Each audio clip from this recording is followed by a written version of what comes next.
Hello दोस्तों, कैसे हैं आप लोग। मुझे उम्मीद है कि आप लोग अच्छे होंगे और अच्छे से पढ़ाई कर रहे होंगे। इस वीडियो में आपको बताने वाले हैं एनसीईआरटी क्लास 8 साइंस चैप्टर 18 ध्वनियों तरह तरह की। इसके अंतर्गत जितने भी प्रश्न हैं सभी प्रश्न का उत्तर करेंगे। चलिए स्टार्ट करते हैं अभ्यास से। पहला प्रश्न है, सही विकल्प चुनिए। अ में ध्वनि एक स्थान से दूसरे स्थान तक जाती है। पहला है ठोस माध्यम तथा निर्वात में। दूसरा है द्रव्य माध्यम तथा गैस माध्यम। तीसरा है गैस माध्यम तथा द्रव्य माध्यम। चौथा है ठोस द्रव एवं तथा गैस माध्यम तीनों में से कोई या तीनों। इसका राइट आंसर हो जाएगा 4 नंबर, ठोस द्रव्य तथा गैस माध्यम तीनों में से कोई या तीनों।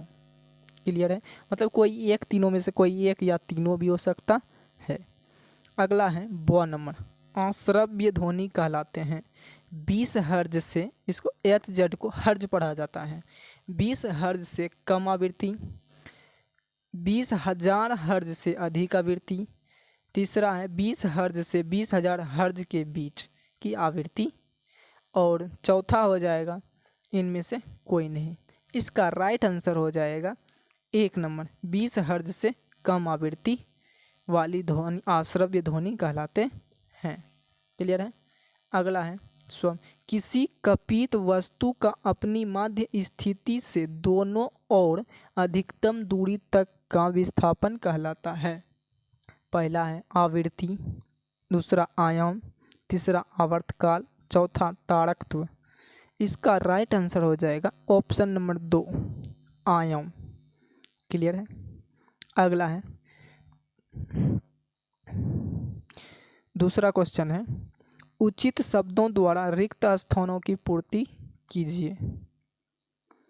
क में ध्वनि किसी वस्तु के डैश द्वारा उत्पन्न होती है। ध्वनि किसी वस्तु के कंपन द्वारा उत्पन्न होती है। ख में प्रति सेकेंड होने वाले दोलनों की संख्या को डैश कहते हैं। प्रति सेकेंड होने वाले दोलनों की संख्या को आवृत्ति कहते हैं। क्या कहते हैं? आवृत्ति कहते हैं। अगला है, कपित वस्तु एक निश्चित समय अंतराल में अपना एक दोलन पूरा करता है जिसे डैश कहते हैं।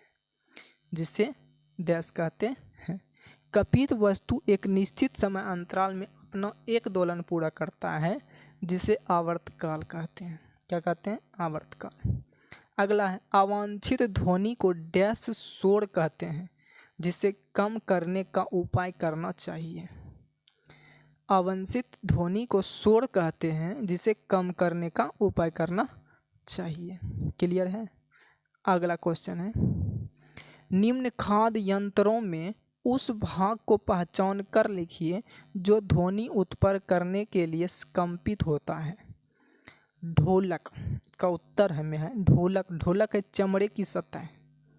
झाल, किनारा, बांसुरी, जीभी, एक तारा, तार, सितार में तार। तार भाग यंत्र के उस भाग को पहचान कर लिखिए जिससे उत्पन्न होता है। इसी चीज़ से क्या होता है? उत्पन्न के लिए कंपित होता है। अगला क्वेश्चन है, आपके माता पिता एक आवासीय मकान खरीदना चाहते हैं जिसमें आपको भी रहना है। एक मकान मुख्य सड़क के किनारे तथा दूसरा मकान सड़क से दूर एक बगीचे के पास है। जहां इसी सड़क से एक रास्ता जाती है, आप किस मकान को खरीदने का सुझाव देंगे? उत्तर की व्याख्या कीजिए। इसका उत्तर हो जाएगा, हम अपने माता पिता को दूसरे मकान जो बगीचे के पास है उसे खरीदने का सुझाव देंगे, क्योंकि मुख्य सड़क पर हमेशा अवांछित ध्वनि सुनने को मिलती रहती है। इतना ही नहीं, कुछ ध्वनि तो कभी कभी इतनी तेज बजती है कि उसे बर्दाश्त करना मुश्किल हो जाता है, जो हमारे दिनचर्या को काफ़ी प्रभावित करता है, जिसका प्रभाव प्रत्यक्ष रूप से हमारे मस्तिष्क तथा कान पर पड़ता है और प्रत्यक्ष रूप से हमें अनिद्रा, चिड़चिड़ापन, बहरेपन इत्यादि का शिकार बना देता है। दूसरी तरफ बगीचा होने के कारण स्वच्छ हवा तथा वायु प्रदूषण से बने रहने में मददगार होगा। इतना ही नहीं, बगीचा होने के कारण गर्मी से भी बचाव होगा। इस प्रकार बगीचा के पास वाला मकान खरीदना श्रेष्ठ कर होगा।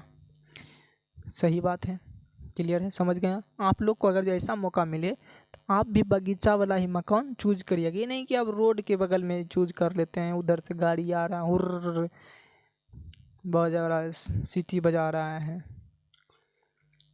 अगला क्वेश्चन है 5 नंबर, आपका मित्र मोबाइल से हमेशा संगीत सुनता रहता है, क्या यह वह सही कार्य कर रहा है? व्याख्या कीजिए। इसका उत्तर हो जाएगा, मेरा मित्र यदि हमेशा मोबाइल से संगीत सुनता रहता है वह सही कार्य नहीं कर रहा है, क्योंकि किसी भी यंत्र को आराम की ज़रूरत होती है और लगातार काम करने से उसकी क्षमता घटती चली जाती है। हम लोग का कान तथा दिमाग भी एक यंत्र है। अवांछित ध्वनि से तथा लगातार ध्वनि सुनने से तथा मोबाइल फ़ोन से रेडियो तरंगे भी आते जाते रहता है। परिणाम स्वरूप हमारे शरीर यंत्र पर बुरा प्रभाव पड़ेगा। किसी ने ठीक ही कहा है, अति विनाश का कारण है। क्लियर है? अगला क्वेश्चन है, मानव कौन का नामांकित चित्र बनाइए तथा उसके कार्यों को लिखिए। आप चित्र बना लीजिएगा मानव कौन का और उसके कार्य को हम लिख देते हैं। इसका उत्तर हो जाएगा, ध्वनि को हम जिस ज्ञानेंद्रिय द्वारा सुनते हैं उसे कान कहते हैं, जिसके मुख्यतः 3 भाग होते हैं, बाहरी भाग, मध्य भाग तथा आंतरिक भाग। कान का बाहरी भाग से कीप की भांति होता है, उसे कर्ण पल्लव कहते हैं। यह कपित हवा को ग्रहण करती है। कपित ध्वनि नालिकाओं के द्वारा पतली झिल्ली कर्णपटक से टकराती है, तब कर्णपटक भी कपित होने लगता है। यह कंपन भी 3 हड्डियों द्वारा और कई गुना बढ़ा दिए जाते हैं। ये बढ़े हुए कंपन मध्य भाग से आंतरिक भाग में स्थानांतरित होकर विद्युतीय संकेत में बदल जाते हैं, जिससे श्रवण तंतु द्वारा मस्तिष्क को पहुंचा दिया जाता है। अतः मस्तिष्क इसे ध्वनि के रूप में ग्रहण करता है। इस प्रकार कान के विभिन्न अंगों के संचालन के माध्यम से हम ध्वनि सुन पाते हैं। क्लियर है? आज की क्लास यहीं तक, फिर मिलते हैं अगले क्लास में। तब तक के लिए धन्यवाद। अगर आप लोग को हमारी वीडियो पसंद आए तो चैनल को सब्सक्राइब कर दीजिएगा और अपने दोस्तों के साथ शेयर कर दीजिएगा। आज की क्लास में यहीं तक, फिर मिलते हैं अगली क्लास में। तब तक के लिए धन्यवाद।